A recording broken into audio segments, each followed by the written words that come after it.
menghendaki akan sesuatu, maka jadilah, maka jadi.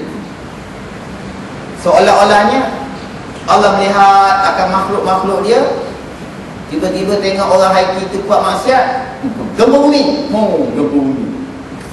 Seolah-olah baru Allah tetapkan takdir. Ayat tu tak boleh faham macam ni.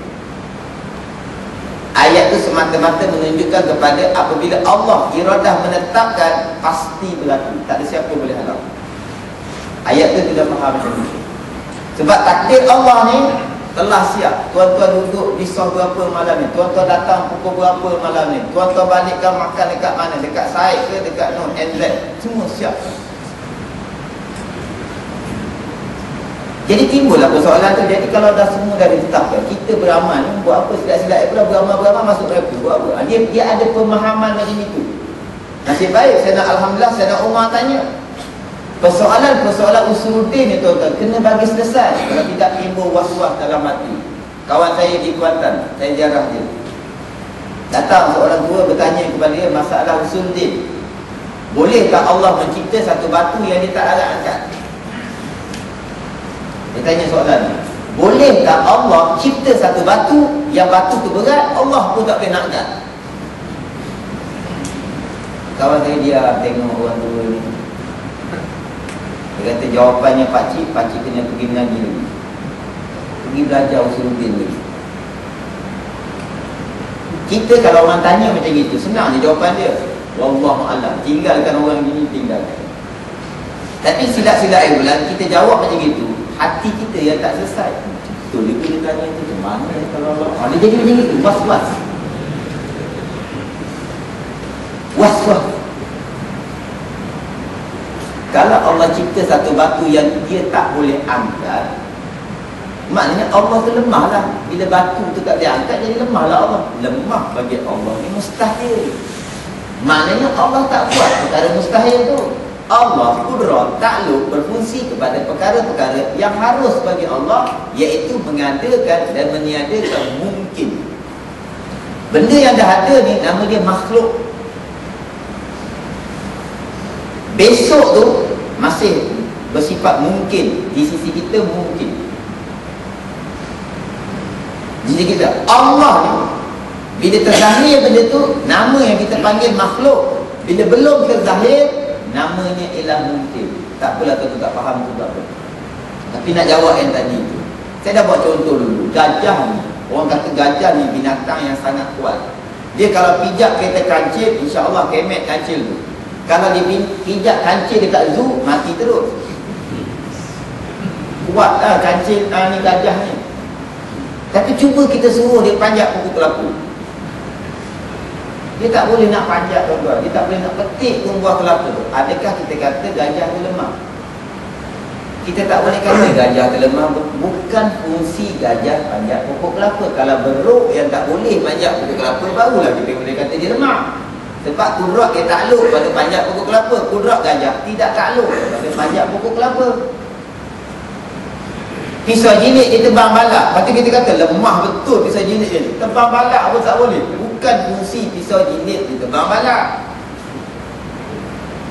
Kalau pisau jinik ni nak cukur misai dekat larat, kita katalah pisau jinik tu lemah.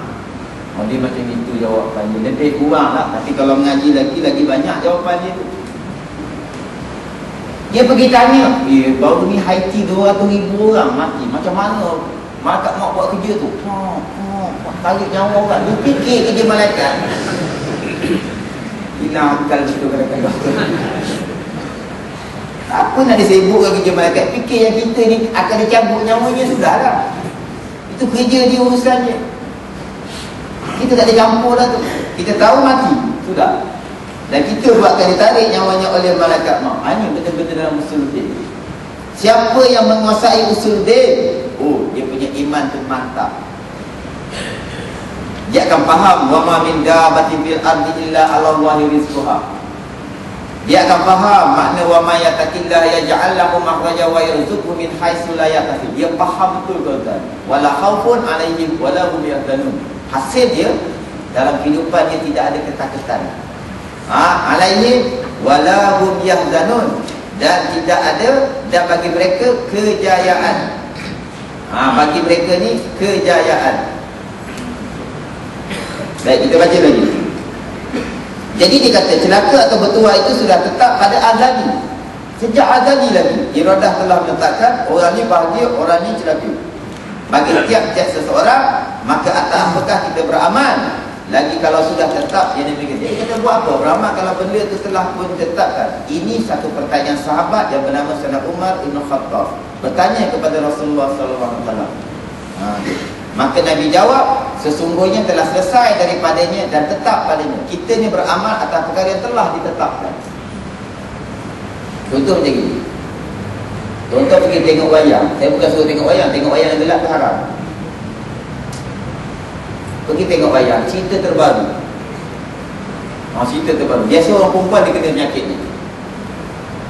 Bila hero tu kena kejar daripada belakang, hero tak perasan. Dalam filem tu ada babak hero kena kejar daripada belakang, hero tak perasan. Penonton dia cepat lagi penonton. Orang dia jenis macam itu. Perempuan biasanya kena.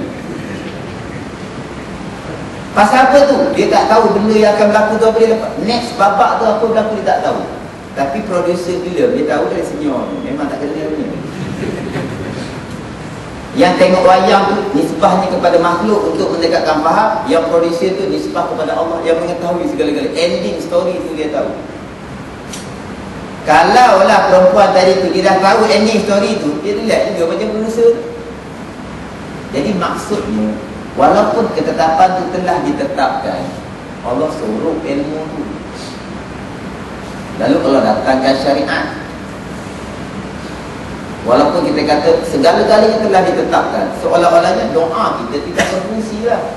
Sebab segala-galanya telah ditetapkan, kita berdoa ke tidak berdoa ke, takdir itu telah ditetapkan oleh Allah Subhanahu Wa Taala. Tapi kenapa kita berdoa? Ud'uni istajib lakum. Syariat yang suruh kita berdoa, maka kita berdoa ya. Memang hakikatnya yang mematikan, yang mengenyangkan, yang melaparkan, ini hakikatnya Allah. Tetapi kenapa kita makan? Syariat bagi tahu suruh kita makan supaya dengan sebab itu boleh menyambung nyawa, padahal dia tidak menyambung nyawa. Hakikatnya Allah. Jadi kita tak masuk campur urusan hakikat. Kita sekarang ni betul-betul duduk di atas syariat sahaja. Hukum usuluddin. Tiap-tiap orang yang taat kepada Allah, pandang kepada kehendak Allah, harus dia dihumbankan dalam neraka. Tapi pandang pada syariat, janji-janji Allah Subhanahu Wa Taala, orang yang taat ni balasan syurga, maka kita pegang setakat itu saja. Dengan fikiran yang hakikat ni, barulah kita boleh positif.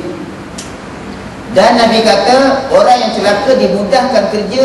Bukan Nabi kata, diuraikan oleh Syekh Barbawi rahimahullah ta'ala, orang yang celaka dimudahkan kerja yang mencelakakannya. Maknanya golongan celaka ni, dia ada tanda-tanda dia. Jadi sebagai orang yang berakal, sampai seru, mumayyiz, ahli nazar, sihat panca indera, kita berjalan di atas ketetapan yang telah ditetapkan oleh syariat. Syariat bagi tahu siapa minum arak, maka kalau tak diampunkan oleh Allah, dia akan diazab. Maknanya dia akan jadi golongan celaka pada hari kiamat. Kita pegang syariat tu, kita berakal. Yang ni tulis arak, walaupun tulis Jawi aku faham. Alif, ra, qaf, arak. Tak boleh minum lah. Walaupun tulis arak, tulis mat, tulis Jawi. Maka kalau kita minum juga, salah siapa? Salah kita lah, sebab akal kita ada. Akal kita ada. Jadi kita kena duduk di atas syariat semata-mata.